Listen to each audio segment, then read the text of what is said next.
AP की जो series हम लोगों की चल रही है उस सीरीज में ये 2023 का सीबीएसई का बहुत अच्छा क्वेश्चन है, इसको बहुत ध्यान से समझिएगा। क्वेश्चन में उसने दिया था कि एक एपी उसने दे रखी है 65, 61, 57, 53 एंड सो ऑन, और उसने क्वेश्चन पूछा है कि कौन सा फर्स्ट टर्म जो होगा वो निगेटिव टर्म होगा। तो देखिए इसका फर्स्ट टर्म तो आपको क्लियर है, that is nothing but it is 65।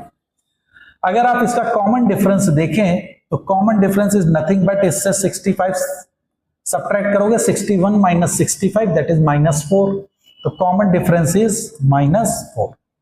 अब आपसे कह रहा है फर्स्ट टर्म जो निगेटिव होगा, तो मान लीजिए कि nth टर्म मेरा निगेटिव है, तो tn क्या हो जाएगा बच्चों, a plus n minus 1 into D.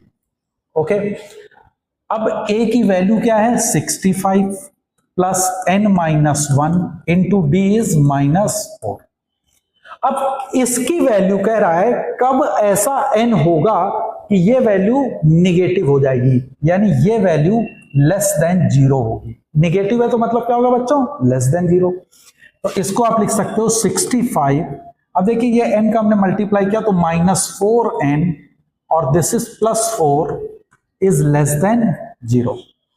इस 4n को उस साइड ले जाइए तो 4n is greater than 65 plus 4। What is 65 plus 4? 69। तो n की वैल्यू आएगी ग्रेटर देन 69/4। तो बच्चों अब इसको अगर आप कट करोगे 4 से अगर डिवाइड करते हो तो कितनी वैल्यू जाएगी, 4 1 29 7 29। बच्चों को इसको डिवाइड करो तो 6 4 के नम 4 2 29 4 7 28 17 पॉइंट समथिंग 17.25 जाएगी बच्चों ये। तो दिस इज 17.25। तो n की वैल्यू कह रहा है 17.25 से बड़ी होनी चाहिए। अब बस यहीं पे बहुत इंपॉर्टेंट कॉन्सेप्ट है। देखिए n कभी भी फ्रैक्शन में नहीं हो सकता है क्योंकि n मेरा जो है वो एक इंटीजर होता है, पॉजिटिव इंटीजर। अब n की वैल्यू आ रही 17.25, इसका मतलब या तो n 17 होगा या n 18 होगा। 17 अगर आपका वैल्यू अगर n हो गई तो वो वैल्यू पॉजिटिव दे देगा क्योंकि वो 17.25 से ज्यादा होना चाहिए। तो n क्या होगा, नेक्स्ट टर्म कौन सा आएगा, 18। तो फर्स्ट जो निगेटिव टर्म होगा वो कौन सा टर्म होगा, तो 18th term will be the first negative term of this series. तो आई होप ये कॉन्सेप्ट समझ में आया होगा।